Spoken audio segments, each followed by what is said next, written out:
Hello दोस्तों, कैसे हैं आप सब। और आज के इस वीडियो में हम बात करेंगे कि क्या बॉटम बन गया है। तो देखिए दोस्तों, आप समझेंगे मार्केट को जितना गिरना था गिर गया है। देखिए बहुत ज़्यादा करेक्शन आ गया, और करेक्शन आने की वजह क्या है, तो वजह आप ढूंढेंगे तो बहुत बड़ा एक मेजर रीजन नहीं मिलेगा। ये एक बहाने होते हैं मार्केट को गिरने के लिए। जैसे बहुत सारी अच्छी अच्छी कंपनियों के क्वार्टर टू रिजल्ट अच्छे नहीं आए। ये बात कंपनियां अपने क्वार्टर वन की जो रिजल्ट आया था उसी समय कह दिया था ज्यादातर कंपनियों ने कि हमारा क्वार्टर टू रिजल्ट का क्वार्टर का जो मार्जिन होना है उस पर दबाव देखने को मिल सकता है। तो उस समय भी कंपनी के जो शेयर्स हैं वहां पे अच्छी खासी करेक्शन देखने को मिली। दूसरी बात यह है कि चाइना में ज्यादा इन्वेस्टमेंट बढ़ रहा है, जो कि फॉरेन इंस्टीट्यूशन इंडिया से पैसा निकाल के चाइना ले जा रहे हैं। एक्चुअली ये टेम्पररी बेस है। वैसे भी फॉरेन इंस्टीट्यूट्स ने पिछले 1-1.5 साल में इंडियन मार्केट से इतना ज्यादा पैसा कमाया है, इतनी ज्यादा मल्टीबैगर रिटर्न्स इन्होंने कमाए हैं कि वो लोग अब प्रॉफिट बुकिंग कर रहे हैं। अब प्रॉफिट बुकिंग करके चाइना की तरफ इसलिए जा रहे हैं क्योंकि एशिया में देखा जाए तो चाइना ही एक ऐसा मार्केट है जो कि कोविड के बाद से अच्छा परफॉर्म नहीं कर पाया। और वो परफॉर्मेंस इसलिए नहीं थी क्योंकि चाइना के मार्केट में किसी को भरोसा नहीं था। अब उनके इंडेक्सेस को थोड़े से बढ़ने या अच्छे रिटर्न देखने को मिल रहा था, इसलिए वो लोग इधर से गए हैं। और कितना मिल गया है, 20 से 21% तक का जो रिटर्न है वही मिला है। उसके बाद क्या होगा, ऑब्वियस सी बात है, ये सारा पैसा वहां से भी वो प्रॉफिट बुकिंग करेंगे, उनके मार्केट को गिराएंगे और फिर ये वापस इंडिया में ही आएंगे। लेकिन यहाँ एक कैच है, बहुत बड़ी बात है। देखिए आप समझिए कि हम जैसे रिटेल इन्वेस्टर्स पहले से ज्यादा मजबूती से खड़े हुए हैं। हर एक म्यूचुअल फंड के पास हर एक शेयर्स में आप पहले डाटा देखेंगे या हमारी पुरानी वीडियोस देखिए, उसमें हमने डिटेलिंग में आपको शो किया है कि रिटेलर, और समय समय पे ये भी बताया है दोस्तों कि रिटेलर्स का जो पार्टिसिपेंट है, जो total number of equity shares of किसी कंपनी के होते हैं उसमें रिटेलर्स की पार्टिसिपेंट बढ़ी है। हर जगह रिटेलर्स का परसेंटेज बढ़ा है, पब्लिक के पास शेयर्स बढ़े हैं। और ये जितने फॉरेन इंस्टीट्यूट बेच के भाग रहे हैं, ऑब्वियस सी बात है लोअर सर्किट बहुत ही कम जगह देखने को मिला है। हाँ ये है, डे बाय डे आपके शेयर्स गिर जरूर रहे हैं। लोअर सर्किट नहीं देखने का ये मतलब है कि इसका मतलब ये नहीं कि कोई बायर नहीं है और इंस्टीट्यूशंस बेच के भाग रहे हैं, बड़े बड़े लोग जो प्रॉफिट बुक कर रहे हैं। तो ये शेयर्स खरीद कौन रहा है आखिर, तो ये शेयर्स खरीद कौन रहा है आखिर, तो ये शेयर्स वो लोग खरीद रहे हैं जो इंडियंस हैं, इंडियन इंस्टीट्यूशंस हैं, डोमेस्टिक इंस्टीट्यूशंस हैं, जो हम और आप जैसे रिटेलर्स हैं। हम ये शेयर्स को खरीद रहे हैं, हमारे हाथ में कैचिंग पावर ज्यादा आ रहा है। तो आने वाले समय में जब भी शेयर मार्केट ग्रो करेगा वापस से अपने पुराने स्ट्रेंथ में जाएगा, जिसमें हो सकता है कि 6 महीने से 1 साल तक का समय लगे।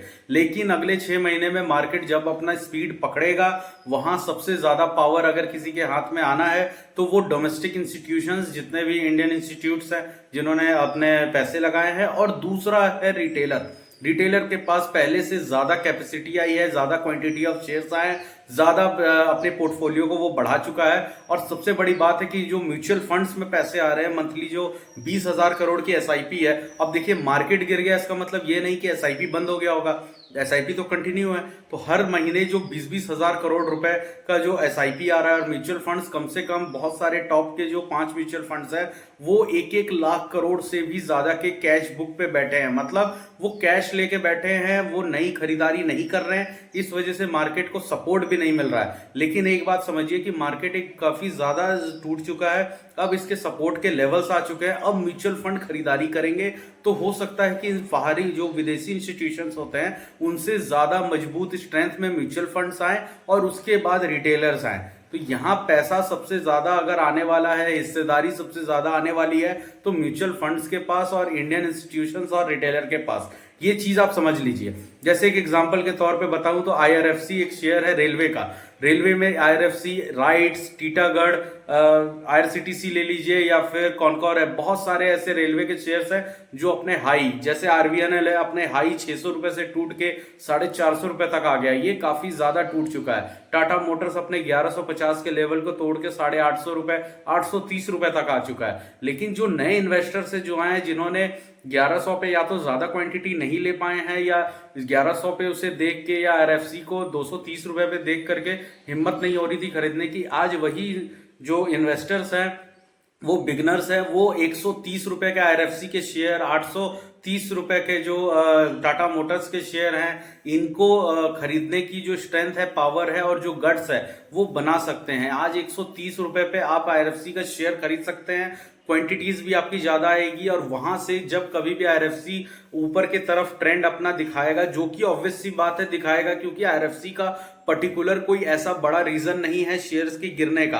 आप इस चीज को समझिए कि ना तो कंपनी में कोई दिक्कत आई है, ना क्वार्टर रिजल्ट में प्रॉब्लम है, ना कंपनी का कोई ऐसा शेयर जो हिस्सेदारी शेयर होल्डिंग होती है गवर्नमेंट बेच रही है, सब कुछ अच्छा चल रहा है। बस वही बात है कि अगर नदी में तेज बहाव है तो छोटे मोटे पौधे भी बहते हैं। वही बात कि मार्केट अगर बहुत तेजी से गिर रहा है तो जितने भी शेयर्स हैं उन सब में गिरावट होगी, और वही हो रही है।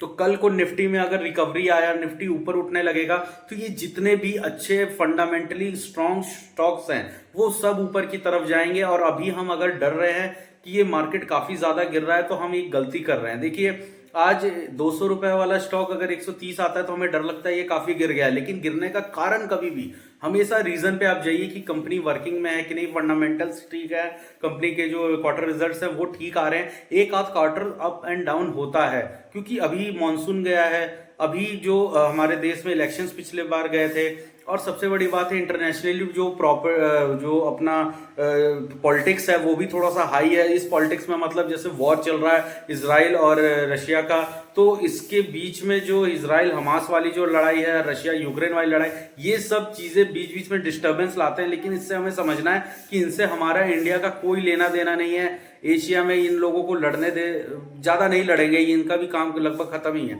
1.5-2 साल से लगातार लड़ रहे हैं। ये आपस की पॉलिटिकल ड्रामा है। ये पब्लिक और दुनिया भर के अदर जो कॉन्टिनेंट्स है वो ये चीजें समझ गए हैं। अपना जो ग्लोबलाइजेशन है वो चलता रहेगा। इकोनॉमिकली हम ग्रो कर रहे हैं। India is the fastest country of growing by economical, by trading, by money. तो $3 ट्रिलियन का जो इकोनॉमी है वो अचीव हो चुका है। 5 ट्रिलियन की तरफ हम जा रहे हैं। नई नई अचीवमेंट्स आ रही हैं। तो ये सब चीजें, ये एक कहते हैं ना, मार्केट काफी ज्यादा एक पिरामिडली स्ट्रक्चर होता है कि ऊपर गया तो थोड़ा तो नीचे आना है। तो अभी हमारा मार्केट 10% ही टूटा है, तब ये हाल है। विदेशों के आप इंडेक्सेस को देखेंगे तो 15 से 20% तक टूट चुके हैं, और अब उनमें भी रिकवरी धीरे धीरे देखने को मिल रही है। तो ये सब चीजें चलती रहती है। आपको सबसे ज्यादा जरूरी है अपने पोर्टफोलियो को बचाए रखना। अच्छे शेयर्स को और ज्यादा खरीदे। बुरे शेयर्स, घटिया शेयर्स हैं जिनके जैसे पेनी स्टॉक हो गए, अगर आपको पोर्टफोलियो से निकालना है तो आप उसे निकालें। ये एक दिवाली का समय, घर की सफाई के साथ साथ एक पोर्टफोलियो की भी सफाई की काफी ज्यादा जरूरत होती है। तो ये वही समय है, अपने पोर्टफोलियो में जो कचरा शेयर्स हैं उन्हें आप निकालें, उन्हें हटाएं। चाहे आप थोड़ा वेट कर सकते हैं, थोड़ा पैसा, देखिए कुछ चीजों में लॉस हो सकता है, लेकिन आप ये देखिए कि वो जो रिमेनिंग करंट आपका कैपिटल है, वो कैपिटल अगर आप अच्छे स्टॉक में लगाएंगे तो वहां से आपको वो जो लॉस हुआ है वो अगले किसी शेयर में रिकवर होना चाहिए।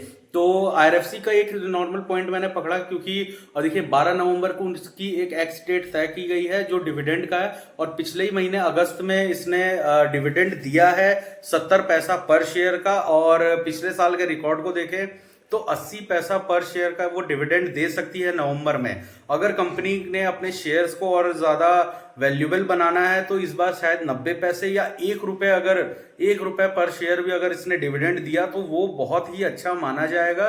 क्योंकि इसे कहते हैं कि एक स्टैंडर्ड बिल्ड करना, एक रुपए का जो लेवल आ जाएगा उसके बाद कंपनी उससे नीचे डिविडेंड ऐसा कम ही देखने को मिलता है कि देगी। जैसे पिछले साल भी एक बार 70 पैसा और एक बार 80 पैसा, लगभग 1.5 रुपए का डिविडेंड दिया था कंपनी ने। चीजें हैं, बीपीसीएल है, ये भी डिविडेंड देने वाली है। ऑयल रिफाइनरी कंपनी, देश की सबसे बढ़िया कंपनी। अगर आपको ऑयल में इन्वेस्ट करना है तो आईओसी और बीपीसीएल, ये 2 ऐसी कंपनियां हैं जिसमें आप इन्वेस्ट कर सकते हैं। आपको डिविडेंड भी अच्छा खासा मिलेगा, बोनसेस भी मिलेंगे, और टाइम के साथ साथ प्राइस एप्रिसिएशन होगा। आप उन लोगों से पूछिए जिन्होंने जस्ट एक साल पहले बीपीसीएल और या आईओसी, इंडियन ऑयल कॉर्पोरेशन में अपना पैसा इन्वेस्ट किया था। वहां से उनका पैसा भी डबल हुआ, बोनसेस भी मिले, और जो डिविडेंड है वो तो मिला ही मिला है। तो ये लॉन्ग टर्म में ही आपको इन जो चीजें हैं इनसे ज्यादा आपको प्रॉफिट मिलता है। तो दोस्तों, ये वीडियो इस पर्पज से था कि अब मार्केट में जितना बॉटम बनना है मेरे हिसाब से बन चुका है।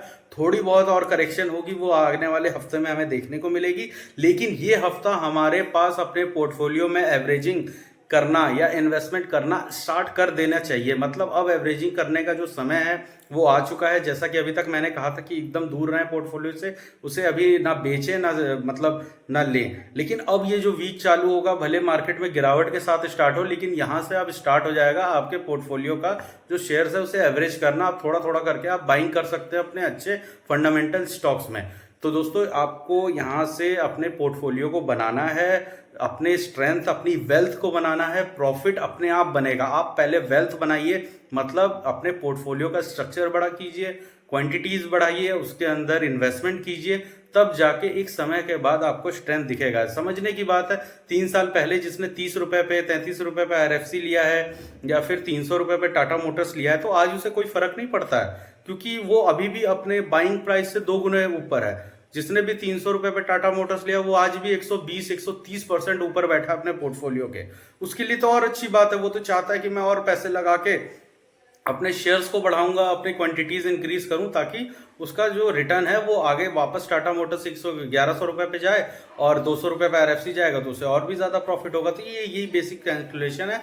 तो आप यहाँ पे इन्वेस्टमेंट करें और मिलते हैं अगले वीडियो में। तो थैंक यू दोस्तों।